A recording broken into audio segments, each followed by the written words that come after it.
In an effort to unify and connect people on a deeper level, we bring you a show that will feel more like family.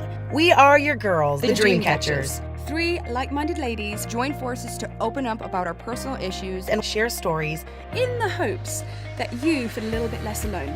I'm Jessica, an Ohio-raised Midwest tomboy who isn't afraid to be honest about my struggles with anxiety or life in general. I'm Nicole, California raised and a mother of two darling little kids. When I'm not in PTA meetings, I love to talk about love, marriage, and family. I'm Charlie, a UK wild child turned introspective free spirit. I've recruited my best girlies to create a show where we can encourage, empower, and hopefully entertain. Our goal is to inspire, challenge your perspective, and to together learn to love ourselves exactly the way we are and to live our lives out loud. Welcome to the Dreamcatchers.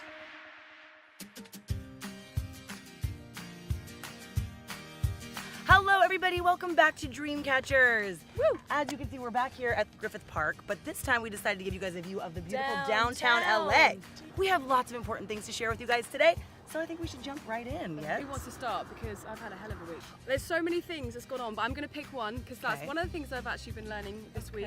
Many people have told me stop doing 5 things at once and giving them half-assed attention and pick one and really, really just go for it. So I'm going to pick one. Trust. I don't know if we've talked about this before in detail, but I've learned, I've realized something. I have been all my life wanting to trust people, but I can't. So I'm always looking out for where they're going to screw me over, how they're going to hurt me. Because you've been hurt in the past? Because I've been hurt in the past. So I've totally realized that I've let my entire past dictate and inform all of my future and current situations. So I realized that I'm just constantly waiting for him to hurt me, lie to me, all this stuff. And I realized I'm just projecting all the time. And it's been coming out because I've been seeing a guy lately.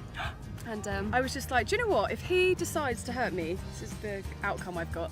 If he decides to hurt me, that is totally on him. I'm gonna live truthfully. I'm gonna not be jealous and insecure, try not to be, but try my best just to do my thing, give him the benefit of the doubt, which I never usually do, 100%, and leave it in his hands. If he chooses to be disloyal, immoral, whatever it is, it's totally on him.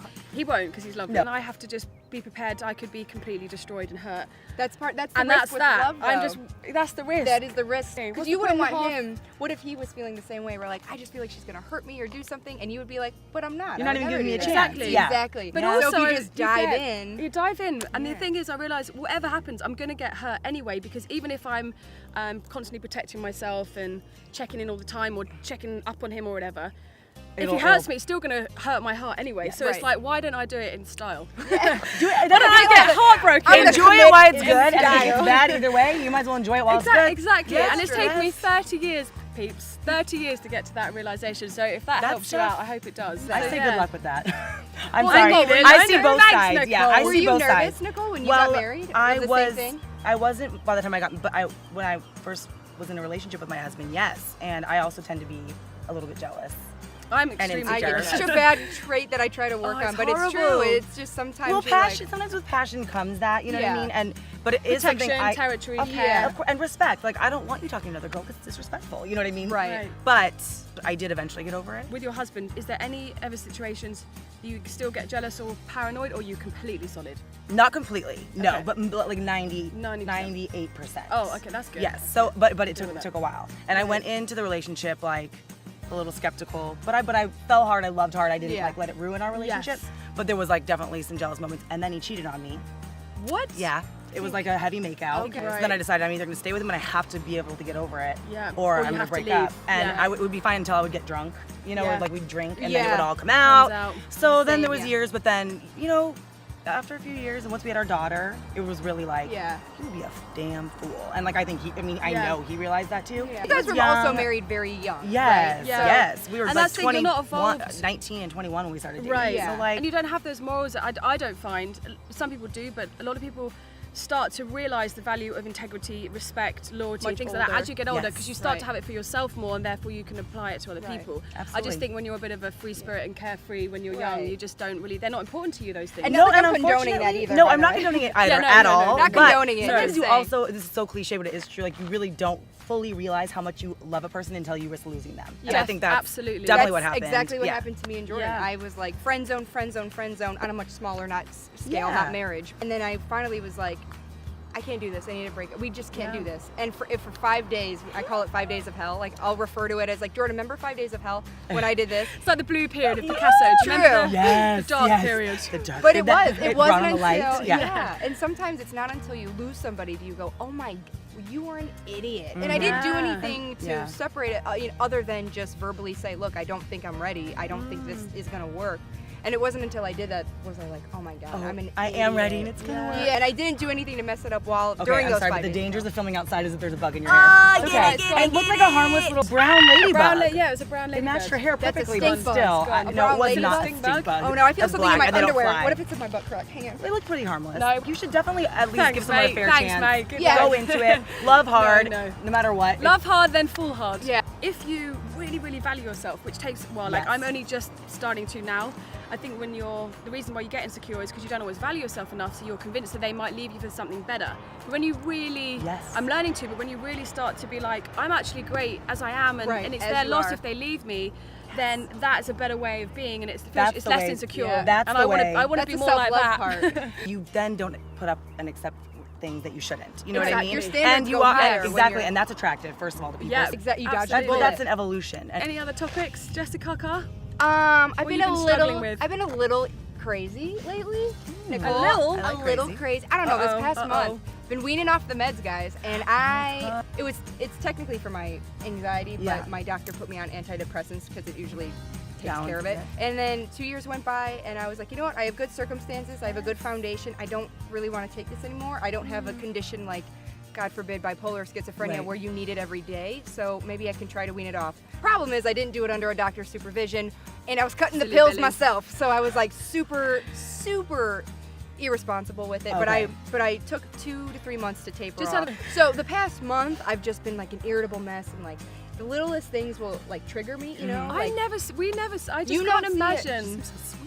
well, you guys don't see it because I'm always happy when we're doing. Yeah. You know, we're in LA. I'm with my friends. We always course, see each other yeah. when we're These are the At things the that best, make me yeah. happy. So of course, Yeah. the things that make me happy, I'm not gonna like try to spoil when Totally. I'm Of not course. feeling mentally But that's why we clear. get together and then we talk about when we weren't together, Yeah. what was difficult or what Exactly. So that Real way life. I'm not projecting it onto you. I'm just dealing with it. But the good news is it only lasted a month, and now I'm on the upswing, and I feel a lot normal and balanced and better. Good, Jess. That's Well, you wonderful. look normal and balanced Well, and better. that's Glorious. it. Better than Yes. back. And sometimes Thanks, medicine girl. is perfect to just get you through a little hump and like give you the tools that you need and to Exactly. be able to wrap your head around everything, and that's what we are. Yeah. So thank you, And Jess. if I need to go back on it, No great. shame in your Absolutely. game. Yes, you In gotta do what you fact, gotta do. if anyone out there is suffering with anxiety or depression or anything like that, we would love to hear any Oh, stories or any resolutions you have or anything that Comments, helped you. Or comments. comment. We'd love to hear so we can discuss it next week. Absolutely. I love that. Absolutely.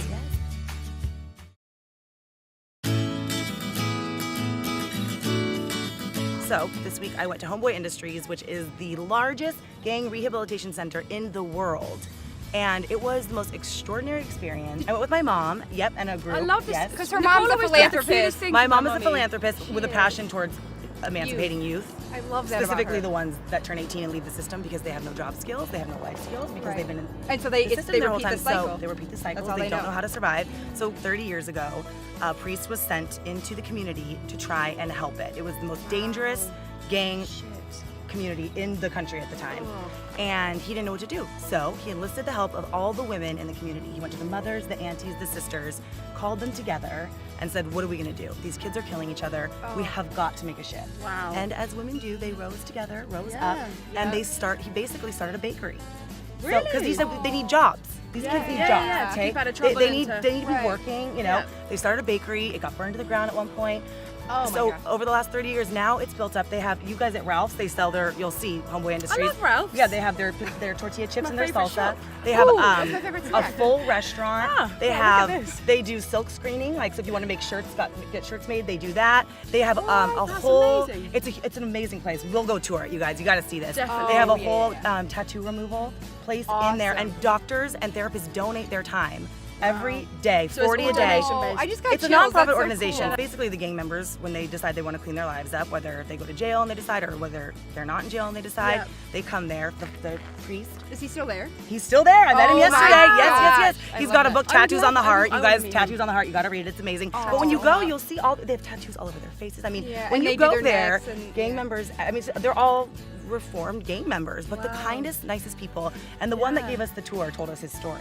I was just about to say, they must have the most what is fascinating, amazing, thrilling stories. He didn't have a dad. His mom left when him and his sister were little. He was raised by his grandparents. They were off working all the time. He came home to an abusive, drunk uncle who would beat him.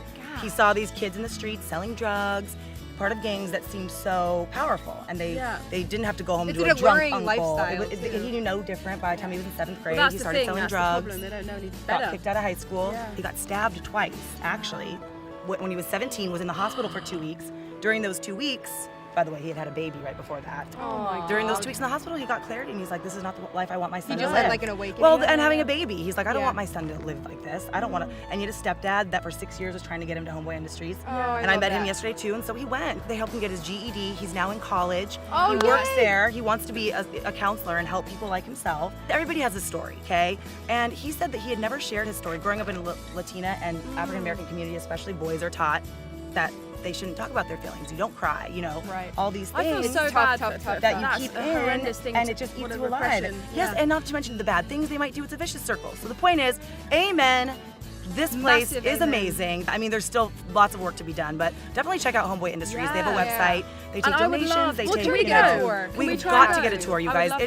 It is exactly how you turn the cycle of violence into peace. No, they should grow that into different other cities like they have Cleveland and they have. Miami. But here's it's actually gone international. However, not Homeboy Industries. So the idea of it is. But similar things. Yes, and the moral of that also, not just how amazing it is, but is that everybody has a story. And we all think that we're the only ones that maybe suffer from something or have experienced something, and then shame builds around it. But if you just share your story with someone you trust, it just feels better. Like that's what he was saying. It was just a weight off to talk and get it out. So get it out in a safe place. Don't just go blurting, whatever you're dealing with to anybody. But I find it very cathartic. Or bring it here.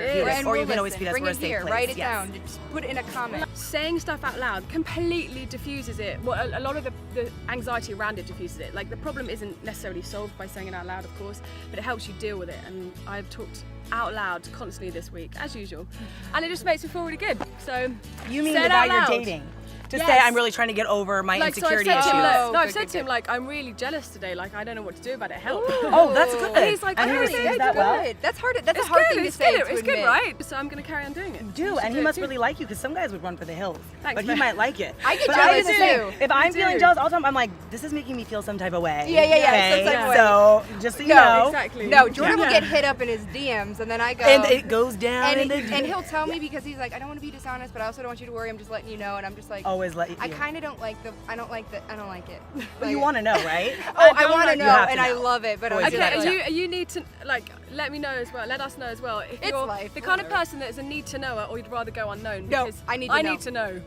Understand? You gotta know. No, I know. Some people would rather not know, and then just deny, and then just more power to them. Ignorance is bliss, I suppose. Right. So go on with your bad selves if that works for you. A lot of people do. Yes. Not this one. Not this team. All right, dreamers, that is it for this week's episode. Thank you so much for watching. Be sure to subscribe to our channel, comment below, tweet at us. We want to hear from you. We want this to be interactive. We love you so much. Thank you. And we will see you next week. And we love you. We love you.